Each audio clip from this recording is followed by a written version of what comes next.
प्रिय छात्रों, हमने आपको अनुष्टुप छंद से परिचित कराया। आपने देखा कि संस्कृत का सबसे पहले प्रयुक्त होने वाला और लगभग सबसे छोटा छंद अनुष्टुप ही है। अनुष्टुप के बाद संस्कृत में सर्वाधिक लोकप्रियता जिस छंद को मिली उसका नाम है इंद्रवज्रा। हमारे आचार्य ने इंद्रवज्रा छंद का जो लक्षण दिया है उसमें उस पौराणिक आख्यान को भी उन्होंने संकेतित किया है। आपको ज्ञात होगा कि द्वापर युग में जब भगवान कृष्ण ने अवतार लिया था तो एक बार उन्होंने ब्रजवासियों को यह निर्देश दिया कि वे लोग इंद्र की पूजा करने के बजाय गोवर्धन पर्वत की पूजा करें, क्योंकि गोवर्धन पर्वत ही उनकी गायों को पूरे वर्ष भर के लिए चारा देता है, उनकी रक्षा करता है। तो कृष्ण के आदेश पर ब्रजवासियों ने गोवर्धन की पूजा की, जिससे क्रुद्ध होकर के देवराज इंद्र ने 7 दिनों तक पूरे गोकुल पर वर्षा की और सारा का सारा वह क्षेत्र जलमय हो गया। उस समय गोपजनों की रक्षा करने के लिए भगवान ने अपने बाएं हाथ के ऊपर गोवर्धन पर्वत को धारण किया और सारे ब्रजवासियों की रक्षा उसके नीचे उन्होंने की। उसी संदर्भ को लेकर के हमारे आचार्य ने इंद्रवज्रा छंद के बारे में एक पद्य लिखा, जो मैं आपके मनोरंजन के लिए सुनाता हूँ। गोष्ठे गिरिम सव्यकरेण धृत्वा रुष्टेन्द्र वज्राहति मुक्त वृष्टौ यो गोकुलम गोपकुलम च सुस्थम चक्रे सनो रक्षतु चक्रपाणि।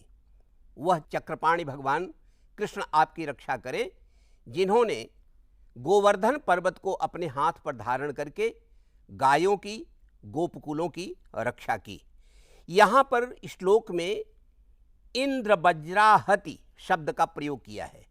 यह एक प्रकार से मुद्रालंकार माना जाता है कि अपनी बात कहते कहते छंद का नाम भी उसी में आचार्य ने संकेतित कर दिया। अब आइए इंद्रवज्रा छंद के लक्षण की ओर विचार करते हैं। इंद्रवज्रा का लक्षण क्या है? तो वृत्त रत्नाकर में आचार्य ने लिखा है, स्याद इंद्रवज्रा यदि तौ जगौ गह। अर्थात इंद्रवज्रा छंद वहां होता है जहां पर तौ यानी 2 तगण आए, जगौ एक जगण आए, एक गुरु आए और अंत में एक गुरु अक्षर और आए। यह क्रम है इसका।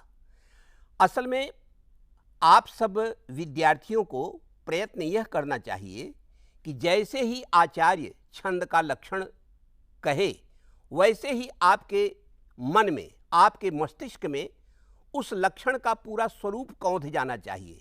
जैसे मैं जब कहूँ कि ततौ, तो ततौ से आपको तुरंत ज्ञात हो जाना चाहिए कि 2 तगण की बात की जा रही है। अब यह ज़रूरत नहीं है कि तगण का भी आपको लक्षण बताया जाए, क्योंकि ये सब चीज़ें इतनी प्रारंभिक हैं कि इनको सदैव अपने मन में रखना चाहिए। अब आप पूछें कि ये जो हमारे 8 गण हैं, इन 8 गणों का स्वरूप क्या है, इसको कैसे याद किया जाए?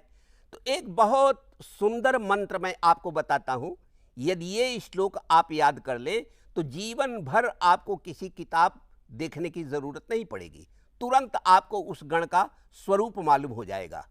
वो श्लोक इस प्रकार है, मस्त्रिगुरुः त्रिलघुश्च नकारः भादिगुरुः पुनरादिलघुर्यः जो गुरु मध्य गतो रल मध्यः सोंत गुरुः कथितोंत लघुस्तः।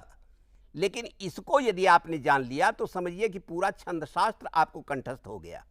मस्त्रिगुरुः अर्थात मगण उसे कहते हैं जो कि त्रिगुरु हो, जिसमें तीनों ही अक्षर गुरु हो, तीनों ही अक्षर दीर्घ हो।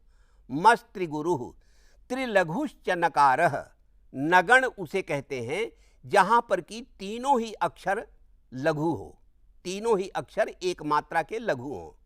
मस्त्रिगुरु त्रिलघुश्च नकारः भादि गुरु, भ आदि गुरु हो, यानी भगण उसे कहते हैं जहां पर आदि गुरु हो, आदि अक्षर, पहला अक्षर गुरु हो। अब जब ये आचार्य ने कह दिया कि पहला अक्षर गुरु हो, तो ये अपने आप अंडरस्टूड है कि बाद वाले दोनों अक्षर इसमें लघु होंगे। भादि गुरु, पुनरादि लघुरी यह, यगण उसे कहते हैं जिसमें आदि लघु हो, जिसमें कि प्रथम अक्षर लघु हो और बाद के दोनों अक्षर दीर्घ हो, गुरु हो। आदि लघुरी यह, जो गुरु मध्यगतः, अर्थात जगण उसे कहते हैं जिसमें कि गुरु मध्यगतः, जिसमें कि गुरु वर्ण मध्य में आता हो, अर्थात पहला और तीसरा अक्षर इसमें जो है लघु होगा। जो गुरु मध्यगतो रल मध्य, रल मध्य, र अर्थात रगण उसे कहते हैं जहां पर कि ल यानी लघु वर्ण जो है वो मध्य में आए, अर्थात पहला और तीसरा अंतिम जो अक्षर है वह दीर्घ होगा। रल मध्य। सोंत गुरु, सोंत गुरु सगण उसे कहते हैं जहां पर कि अंत गुरु, अंतिम अक्षर जो है ये गुरु होगा। सोंत गुरु और कथितोंत लघुस्तः, और अंत में बताया कि तगण उसे कहेंगे अंत लघुस्तः जिसमें कि अंतिम अक्षर लघु हो और पहले के दोनों अक्षर दीर्घ हो। अब जब मैं कहूँगा कि इंद्रवज्रा का लक्षण ये है कि उसमें जो है तव जगउगह, प्रारंभ में जो दो तगण आएंगे, इसके बाद एक जगण आएगा और फिर दो गुरु आएंगे, तो आपको तुरंत आपके विचार में, आपके मस्तिष्क में ये कौंध जाएगा कि इसका लक्षण क्या होता है। अब आप क्या करेंगे, तुरंत अपनी कलम उठाएंगे, कागज लेंगे और प्रत्येक गण का स्वरूप निश्चित कर देंगे। इसे कहते हैं अंग्रेजी में स्कैनिंग, इसका नाम है गण विन्यास। क्योंकि जो लक्षण दिए गए हैं वो तो प्रतीक में दिए गए हैं, सांकेतिक रूप में दिए गए हैं। ज को जगण कहते हैं और जगण का स्वरूप आपको कहीं न कहीं, या तो आप इतने प्रतिभाशाली हो कि बिना लिखे पढ़े ही आपको स्पष्ट हो जाए, और यदि आपको थोड़ी कठिनाई है तो तुरंत उसको कागज पर तुरंत आप लिख लीजिए, तो छंद का लक्षण आपके सामने स्पष्ट हो जाएगा। मैं समझता हूं कि इतनी व्याख्या करने से अब आपको इंद्रवज्रा छंद का जो लक्षण है वो बिल्कुल आपके मन में स्पष्ट हो गया है। अब देखिए कि इसका जो उदाहरण दिया गया है, बड़े ललित उदाहरण इसके आए हुए हैं हमारे साहित्य दर्पण में। साहित्य दर्पण एक बहुत ही प्रसिद्ध साहित्य शास्त्र का ग्रंथ है, उसमें आचार्य ने एक बहुत सुंदर उदाहरण दिया है। नेदम नभो मंडल मंबुराशि नैताश्च तारा नवफेन भंगा नायम शशि कुंडलितः फणीन्द्रो नासौ कलंकः शयितो मुरारिहि। बहुत सुंदर वर्णन है, और इसमें बताया गया है कि रात में आकाश मंडल में जो चंद्रोदय हुआ है उसका वर्णन करते हुए कवि ये कह रहा है कि नेदम नभो मंडल मंबुराशि, ये जो नीला आकाश मंडल दिखाई पड़ रहा है ये आकाश मंडल नहीं है, ये तो समुद्र का जल, नीला जल है, ये नीला समुद्र है। और नेदम नभो मंडल मंबुराशि नैताश्च तारा नवफेन भंगा, और ये जो तारे इसमें टिमटिमा रहे हैं श्वेत वर्ण के, ये तारे नहीं हैं बल्कि ये समुद्र में जो फेन के पिंड हैं वो तैरते हुए दिखाई पड़ रहे हैं। और फिर ये चंद्रमा क्या है, तो कहा कि ये चंद्रमा नहीं है, ये तो कुंडली मार करके शेषनाग बैठा हुआ है, अनंत बैठा हुआ है। और उस चंद्रमा में जो कलंक दिखाई पड़ रहा है काले रंग का, वो कलंक नहीं है बल्कि वो क्या है, वह भगवान नील काया वाले ऐसे भगवान विष्णु हैं जो कि उस शेष नाग के ऊपर शयन कर रहे हैं। तो इतना सुंदर ये वर्णन है। इसमें आपने देखा कि इंद्रवज्रा छंद का जो लक्षण है, यानी दो तगण का आना, एक जगण का आना, फिर अंत में दो गुरु अक्षरों का होना, यदि आप इसको घटा करके देखना चाहेंगे तो बड़े आराम से ये इसमें घटित हो जाएगा, चरितार्थ हो जाएगा। इस 11 अक्षर के छंद में ऐसी प्रभु की कृपा है कि कोई भी वक्ता, कोई भी पाठक एक ही सांस में पूरा चरण पढ़ डालता है। जैसे नेदम नभो मंडल मंबुराशि, नेदम नभो मंडल मंबुराशि। यह पूरा चरण पढ़ने में न हमको कहीं पर कोई कष्ट हुआ, न कहीं रुकने का मन हुआ। एक ही प्रवाह में, एक ही गति में हमने पूरे चरण को पढ़ डाला। तो जब पूरा चरण बिना यति के, बिना विश्राम के पढ़ लिया जाए तो ऐसे छंद को कहते हैं चरणांत यति, यानी चरण की समाप्ति पर ही यहाँ पर यति माने विश्राम आता है। एक और श्लोक मैं पढ़ रहा हूँ, आपको अच्छा लगेगा। एक राजा का राज्याभिषेक हो रहा है, तो उस अभिषेक के अवसर पर एक बेचारी परिचारिका है, सेविका है, जो कि सोने का घड़ा लेकर के कहीं पहुंचाने जा रही थी। लेकिन वो ऐसी मतलब गति से जा रही है और इतनी परेशान है कि अचानक उसके हाथ से वो घड़ा छूट गया और वो सीढ़ियों पर आवाज करते हुए, टन टन की आवाज करते हुए नीचे गिर रहा है। तो किसी कवि ने ये दृश्य देखा और वो इसको बहुत ही रमणीय इंद्रवज्रा छंद में इसको जो है व्यक्त कर रहा है। राज्याभिषेके मद विह्वलाया हस्ताच्युतो हेम घटो युवत्या सोपान मार्गे चकरोति शब्दम टंटम टटंटम टटटम टटंटम।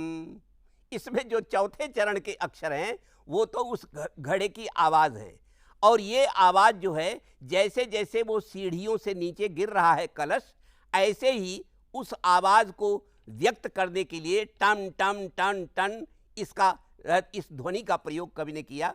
अब थोड़ी सी बात और मैं बता करके इंद्रवज्रा के इस प्रसंग को समाप्त करूंगा। मैं आपका ध्यान आकृष्ट करना चाहता हूं कि देखिए, रामायण और महाभारत में जैसा मैंने पहले बताया है कि ज़्यादातर अनुष्टुप छंद का ही प्रयोग किया गया है, लेकिन रामायण महाभारत में भी कहीं कहीं, जहाँ कहीं भगवान वेदव्यास का या आदि कवि वाल्मीकि का जहाँ मन तरंगित हुआ है, वहाँ पर उन्होंने अनुष्टुप ही नहीं बल्कि अन्यान्य छंदों का भी प्रयोग किया है। मैं आपको एक बहुत ही ललित पद्य सुनाना चाहता हूँ, बताना चाहता हूँ, जो कि महर्षि वाल्मीकि के आदि काव्य रामायण में आया हुआ है। पूर्व दिशा में पूर्णिमा तिथि का चंद्रोदय हो रहा है, और आप देखें कि वो चंद्रोदय कैसे हो रहा है। पहले उसका भाव आप समझ लें, इसके बाद मैं आपको श्लोक सुनाता हूँ।